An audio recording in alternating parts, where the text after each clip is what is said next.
Bom, pessoal, eu já ativei aqui o link daquele slide e agora a gente está observando de maneira tridimensional a estrutura cristaloquímica de uma zeólita que nós classificamos como escolecita. A escolecita é uma zeólita que pertence ao subgrupo das zeólitas fibrosas. Então, se a gente se aproximar da estrutura cristaloquímica dela, a gente vai conseguir identificar vários elementos que a gente tem conversado ao longo desse módulo. Mas eu vou fazer um comentário que é importante.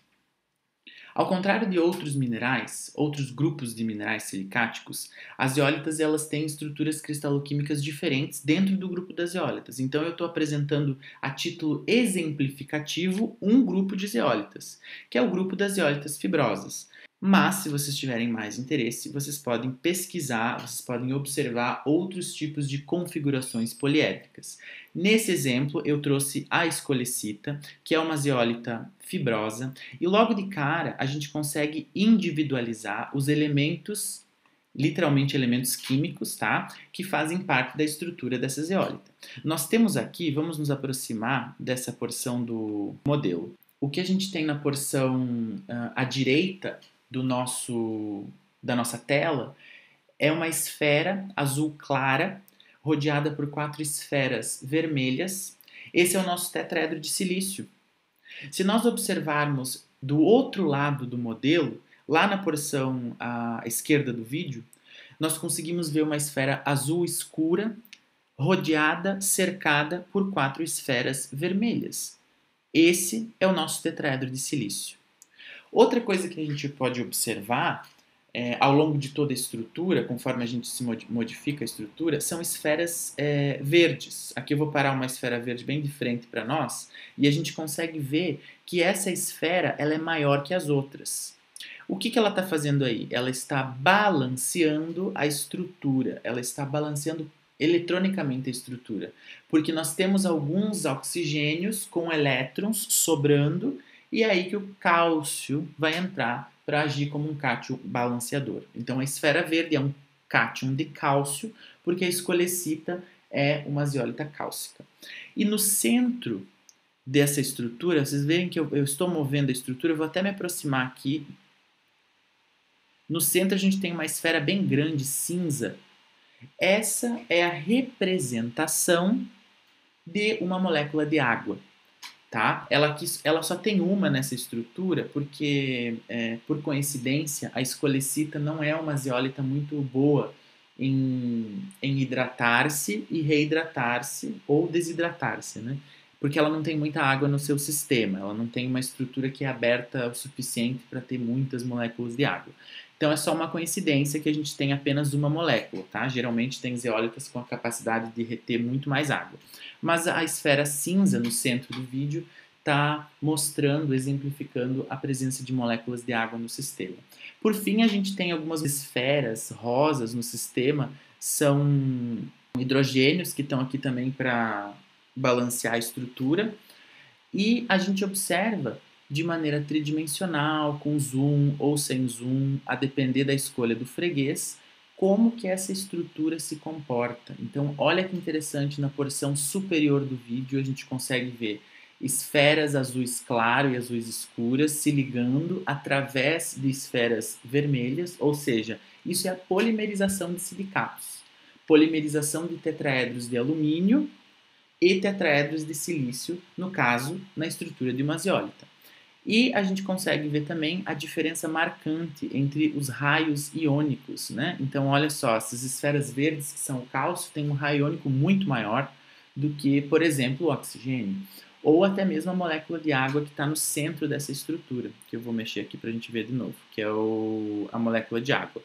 E se vocês olharem, conforme a gente vai modificando o eixo da estrutura, dessa estrutura em específico, você consegue ver que existem porções da estrutura mais compactas, mas existem porções, como por exemplo, quase no centro do vídeo aqui, à direita da molécula de água, que existem grandes vazios nessa estrutura. São os canais que caracterizam a estrutura das zeólitas.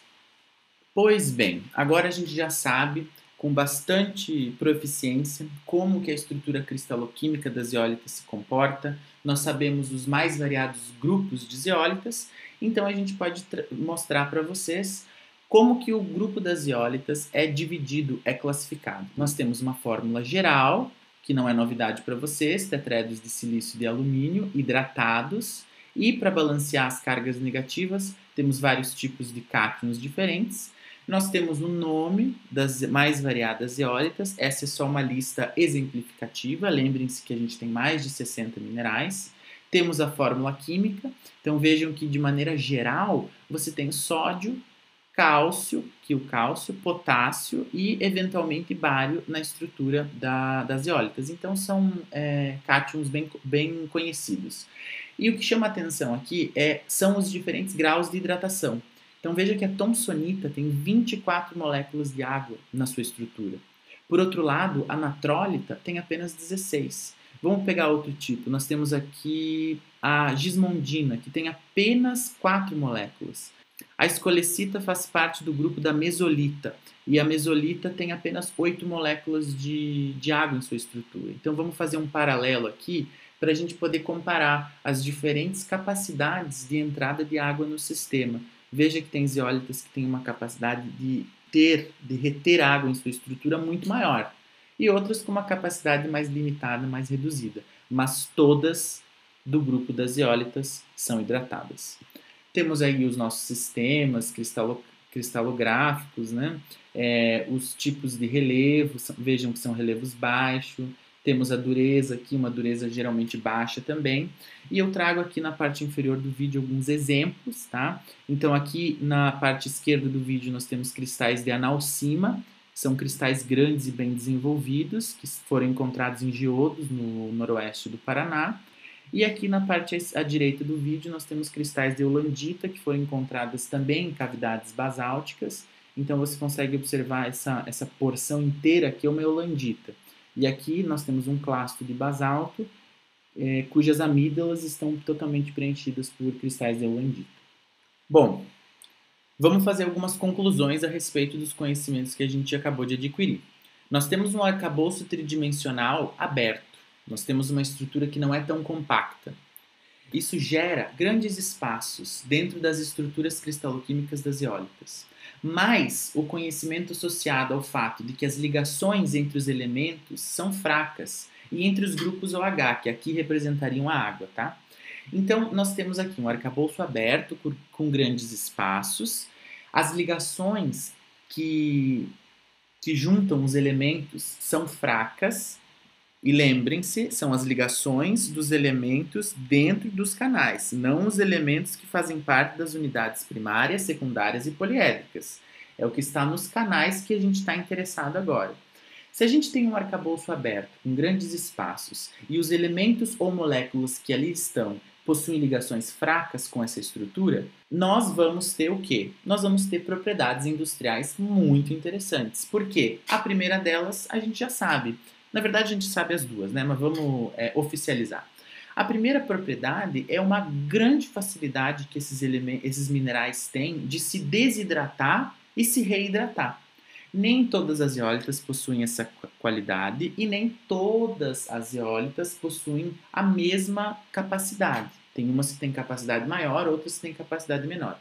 Mas, de maneira geral, esse grupo é muito interessante, porque a depender de temperatura e a depender de umidade no sistema, elas conseguem se desidratar ou se reidratar sem que a estrutura fundamental da sua composição cristaloquímica seja afetada. A segunda característica muito interessante é a capacidade de adsorção catiônica. Então, além da entrada ou saída de água desses canais, nós conseguimos fazer com que cátions entrem ou saem, ou seja, sejam retirados ou colocados dentro dessa estrutura cristaloquímica tridimensional, dentro desses anéis, dentro desses poros. Isso gera uma habilidade de troca catiônica muito grande. Essas propriedades são fundamentais no uso das zeólitas na indústria de maneira em geral. Continuando o nosso estudo sobre as grandes características que as zeólitas apresentam como materiais para serem utilizados na área da indústria. Nós temos que aquele caráter fraco das ligações químicas entre a hidroxila, que representaria a água, e os cátions presentes no sítio M, Esse sítio M seria a nossa cavidade, seria o nosso canal dentro da estrutura cristalina, tá? Então vamos novamente. Nós temos o sítio M, que é representado pelos canais. Dentro desses canais nós temos água, moléculas de água, que tem ligações fracas com essa estrutura. Então ela pode ir embora ou pode voltar, né? Depende, né? Depende do sistema. Essa grande capacidade de reidratação e desidratação está sendo exemplificada nesses gráficos à direita, onde nós temos o aumento de temperatura conforme a gente se encaminha para a porção à direita do gráfico, e vocês vejam que no Y, no eixo Y, a gente tem a porcentagem de perda de água do sistema. Então vamos ver, olha só que interessante. A eulandita e a chabazita são duas zeólitas muito interessantes, porque elas conseguem perder paulatinamente a quantidade de água que elas têm no sistema, até, claro, a uma determinada temperatura elas estarem quase que totalmente desidratadas e atingem um patamar. A natrólita é diferente, a natrólita ela aguenta o incremento de temperatura até cerca de 200 graus, e após passar a janela de 200 graus, você nota uma impressionante queda, ou seja, toda a água que está dentro da natrólita praticamente é retirada do sistema, ela é desidratada de maneira bem brusca. E nós temos aqui a curva de um silicato comum, um silicato hidratado. Alguns grupos de silicatos são hidratados, não é só a zeólita, a gente vai ver em módulos subsequentes, mas essa curva está aqui apenas para mencionar, para exemplificar como a estrutura das zeólitas é mais versátil. Então veja que um silicato hidratado, quando é exposto a aumento gradativo de temperatura, esse silicato ele vai aguentar essa temperatura, o aumento de temperatura, até cerca de 600 graus e depois vai perder a sua água, mas quando ele perde a água, ele mexe com a estrutura cristaloquímica do mineral. Ele acaba destruindo ou danificando a estrutura do mineral, fazendo com que a gente não consiga reverter essa reação. E também notem que a quantidade de água de minerais de outros silicatos hidratados chega a ser negligente perto a quantidade de água que a gente tem na estrutura de outras zeólitas, né, como a chabazita, por exemplo, ou até mesmo a estilbita, que é uma zeólita cálcico-sódica muito, muito comum aqui no Paraná. Isso a gente chama de análise termogravimétrica, até a gente consegue fazer uma curva de desidratação para essas zeólitas, ou seja, quando você está aquecendo esse mineral está liberando água, ele está perdendo peso, então a gente consegue fazer uma análise termogravimétrica. Aqui eu abro um parênteses no grupo das zeólitas para tentar relembrar a vocês termos químicos muito interessantes e muito importantes no nosso estudo das zeólitas. A diferença grande e importante entre a adsorção e a absorção. Quando a gente está trabalhando com a adsorção, a gente está falando de partículas líquidas ou gasosas que ficam retidas na superfície de algum sólido. Quando a gente traz esse conhecimento para a área da geologia, a gente vê que as partículas líquidas ou gasosas são os mais variados cátions, são as moléculas de água. E o sólido, no caso, é a nossa zeólita. Então, a diferença clássica entre adsorção e absorção está exemplificada nessa ilustração. Enquanto na adsorção a substância de interesse ela fica retida na superfície de outra substância, a absorção ocorre quando uma substância é embebida por outra, literalmente absorvida por outra, ocasionando, como consequência, uma mudança de volume. Então, a gente fala que a água é absorvida por uma esponja, por exemplo, porque a água entrou nos poros da esponja, a esponja aumenta de volume, aumenta de peso, inclusive, porque a água foi absorvida. Já a absorção não. A absorção é apenas o fenômeno de reter uma partícula, reter uma substância na superfície de outra substância. E é aí que as zeólitas entram, a importância das zeólitas. O fenômeno dos canais e o fenômeno da troca ou entrada e saída de água está representado pelo fenômeno da absorção. Então, é como se a gente estivesse observando um canal, o canal está saindo da tela, e a água ela fica absorvida no canal, ela não fica boiando, né? Ela não fica lá dentro, no centro do canal, sem encostar em nada. Ela fica devido a forças eletrostáticas, grudada na superfície daqueles canais que a gente tem estudado, eu tenho mencionado para vocês, só que essa ligação é fraca, então ela pode entrar ou sair à vontade. E a gente já tem falado da grande importância das zeólitas e da grande utilidade das zeólitas em processos industriais, e agora eu vou trazer para vocês alguns exemplos de como as zeólitas são importantes nos mais variados tipos de indústria. Então, nós utilizamos de maneira geral as zeólitas para 3 tipos de usos principais. Primeiro, catalisadores. Elas são muito utilizadas em reações químicas envolvendo moléculas orgânicas. Os grandes canais que fazem parte da estrutura da zeólita permitem entrada e saída de elementos, de moléculas, e isso meio que facilita, aumenta a velocidade de uma reação química, porque esse canal literalmente vira um conduíte para que essa reação química ocorra de maneira mais rápida. O segundo uso é a adsorção e a filtragem. É um uso que provém de uma das características principais das zeólitas. Elas são utilizadas em uma variedade de materiais para secar, para purificar ou para separar. Porque lembrem-se que as zeólitas podem se reidratar, então elas podem retirar a água de um material, elas podem absorver a água desse material para si, elas podem também purificar um material, porque elas funcionam como peneiras biológicas, né? Ou seja, em saneamento básico ou trabalhando com água em geral, as zeólitas têm a capacidade de deixar entrar alguns elementos, alguns cátions com raios iônicos específicos e outros ela não tem a capacidade de absorver. Então ela consegue, de maneira bem simplificada, atuar como uma peneira, como um filtro. E a terceira característica provém daquelas ligações fracas também e daqueles canais dentro das estruturas que são as trocas iônicas. Então, cátions fracamente ligados dentro da estrutura das zeólitas, eles podem ser trocados. Não só eles podem ser trocados, como uns podem entrar na estrutura devido ao tamanho específico do raio catiônico e outros não conseguem entrar.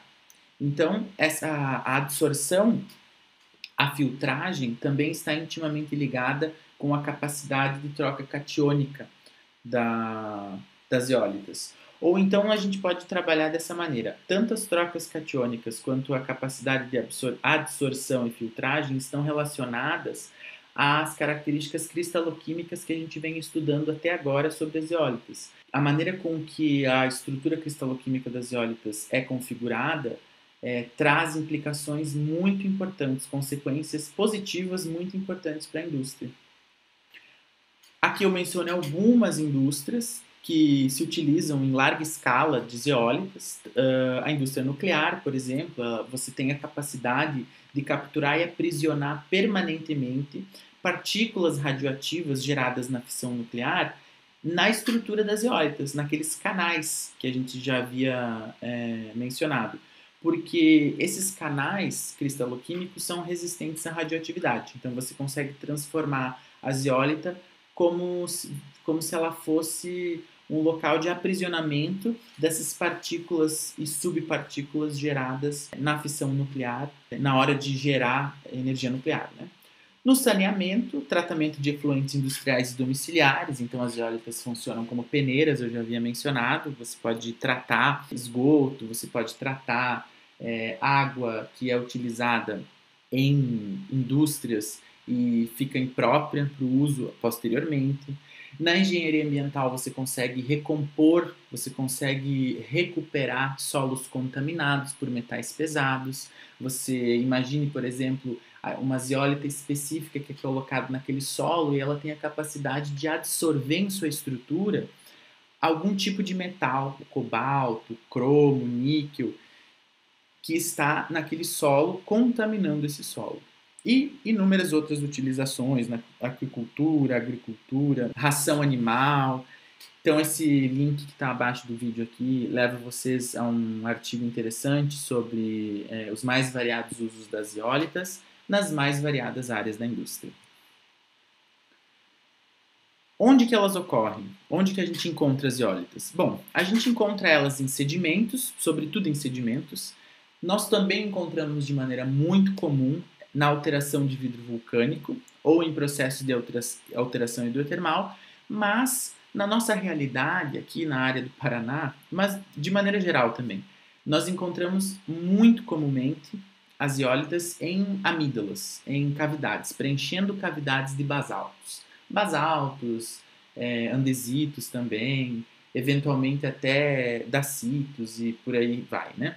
Mas, de maneira geral, a maior ocorrência de zeólitas no quesito geologia é nessas áreas que eu mencionei para vocês, como sedimentos, material de cimentação de sedimentos, por exemplo, processos de alteração geram zeólitas e também preenchendo amígdalas e vesículas em basaltos. Mas na área industrial, as zeólitas são em sua maioria sintéticas. Então, laboratórios especializados produzem zeólitas em quantidades industriais para elas serem utilizadas em algum ambiente específico, em alguma área específica.